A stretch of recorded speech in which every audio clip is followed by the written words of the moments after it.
Robert Louis Stevenson, L'île au trésor. Quatrième partie, la palanque. Chapitre 18, suite du récit par le docteur, fin du premier jour de combat. Nous traversâmes en toute hâte la zone boisée qui nous séparait encore du fortin. À chaque pas, nous entendions se rapprocher les voix des flibustiers. Bientôt, nous perçûmes le bruit de leur foulée et le craquement des branches quand ils traversaient un buisson. Je compris que nous n'éviterions pas une escarmouche sérieuse et vérifiai mon amorce. « Capitaine, fis-je, Trelawney est un excellent tireur. Passez-lui votre fusil, le sien est inutilisable. » Ils échangèrent leurs fusils, et Trelawney, impassible et muet comme il était depuis le début de la bagarre, s'arrêta un instant pour vérifier la charge. Je m'aperçus alors que Gray était sans arme, et je lui tendis mon coutelas. Il cracha dans sa main, fronça les sourcils, fit siffler sa lame en l'air, et cela nous mit du baume au cœur. Toute son attitude prouvait à l'évidence que notre nouvelle recrue valait son pesant de sel. 50 pas plus loin, nous arrivâmes à la lisière du bois, et vîmes devant nous la palanque. Nous abordâmes le retranchement par le milieu de son côté sud, presque au même instant où 7 mutins, dirigés par Job Anderson, le maître d'équipage, débouchaient en hurlant de l'angle sud-ouest.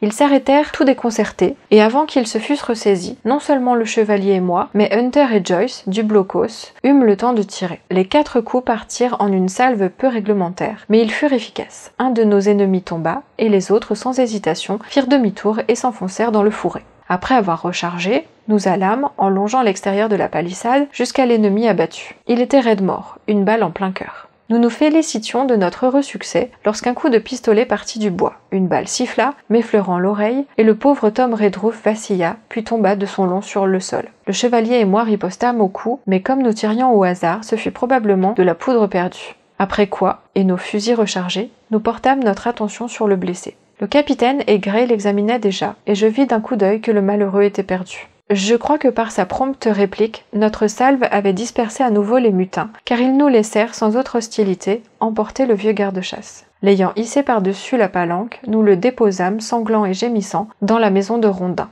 Le pauvre vieux n'avait pas eu un mot de surprise, de plainte ou de peur, ni même d'acquiescement, depuis le début de nos tribulations, jusqu'à ce moment où il attendait la mort. Il s'était posté derrière son matelas, dans la coursive, comme un héros d'Homère. Il avait obéi à tous les ordres, en silence, avec résolution et ponctuellement. Il était de 20 ans le plus âgé de notre parti, et maintenant, ce vieux serviteur fidèle et résigné, c'était lui qui allait mourir. Le chevalier se jeta à genoux auprès de lui, et lui baisa la main en pleurant comme un enfant. « Est-ce que je vais vous quitter, docteur ?» demanda le blessé. « Tom, mon ami, lui répondis-je, vous allez regagner la céleste patrie. Avant ça, j'aurais bien voulu faire tâter de mon fusil à ces salauds-là. » Tom, prononça le chevalier, dites-moi que vous me pardonnez, voulez-vous ? Serait-ce bien convenable de moi à vous, monsieur le chevalier ? Néanmoins, ainsi soit-il. Amen.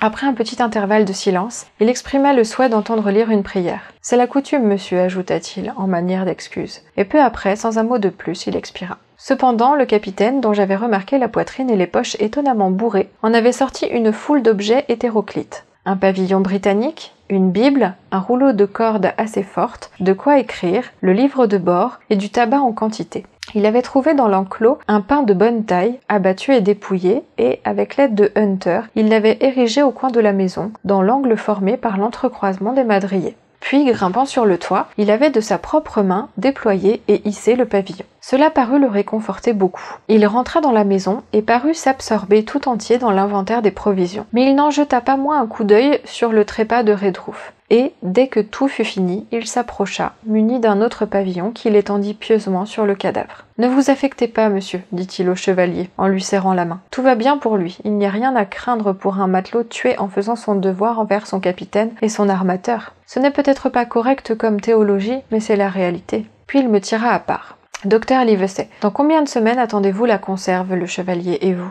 Je lui exposai que ce n'était pas une question de semaines, mais bien de mois. Si nous n'étions pas de retour à la fin d'août, Brandley devait envoyer à notre recherche, mais ni plus tôt, ni plus tard. « Comptez vous-même, ajoutai-je. » Le capitaine se gratta la tête. « Eh bien, monsieur, reprit-il, tout en faisant une large part aux bienfaits de la Providence, je peux dire que nous avons couru au plus près. Que voulez-vous dire ? Demandai-je.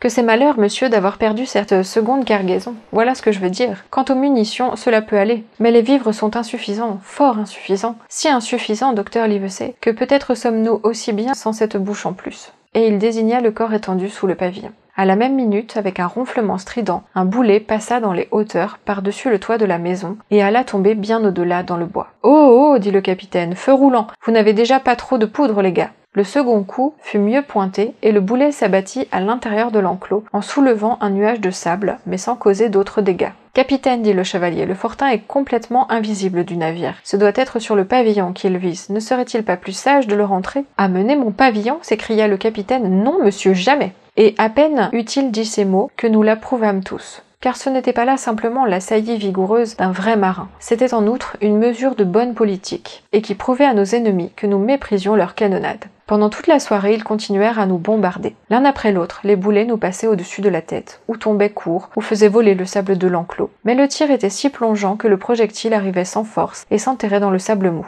On n'avait à craindre nul ricochet. Un boulet, il est vrai, pénétra par le toit dans la maison de Rondin et s'engouffra au travers du plancher, mais nous nous habituâmes vite à cette sorte de jeu brutal qui ne nous émouvait pas plus que le cricket. « Il y a une bonne chose dans tout cela, nous fit remarquer le capitaine. C'est qu'il n'y a sans doute personne dans le bois devant nous. La marée baisse depuis un bon moment et nos provisions doivent être à découvert. Des volontaires pour aller nous chercher du lard ?» Gray et Hunter furent les premiers à s'offrir. Bien armés, ils s'élancèrent hors de la palanque. Mais leur mission fut vaine. Les mutins étaient plus hardis que nous l'imaginions, ou ils avaient plus de confiance que nous dans le pointage d'Israël, car il y en avait déjà 4 ou 5 occupés à enlever nos provisions. Ils les transportaient à gué dans l'une des yaules qui était là tout près et que les coups d'aviron espacés maintenaient en place contre le courant. Silver, installé à l'arrière, commandait ses hommes, qui étaient maintenant tous pourvus de mousquets provenant de quelques cachettes à eux. Le capitaine s'assit devant son journal de bord et y inscrivit ce qui suit. Alexandre Smollett, capitaine, David Livesey, médecin du bord, Abraham Gray, charpentier en second, John Trelawney, armateur, John Hunter et Richard Joyce, valet de l'armateur, terrien, les seuls qui soient restés fidèles de tout l'équipage du navire, munis de vivres pour 10 jours à demi-ration, ont abordé ce aujourd'hui et déployé le pavillon britannique sur la maison de Rondin de l'île au Trésor. Thomas Redruth, valet de l'armateur, terrien, tué par les révoltés, James Hawkins, garçon de cabine. Et, tandis qu'il écrivait, je m'interrogeais sur le sort du pauvre Jim Hawkins. Un appel s'éleva du côté de la terre. « Quelqu'un Noël » dit Hunter, qui était de garde. « Docteur, chevalier, capitaine, allô !»« Hunter, c'est vous » criait-on. Et je courus à la porte, assez tôt pour voir Jim Hawkins, sain et sauf, qui escaladait le retranchement.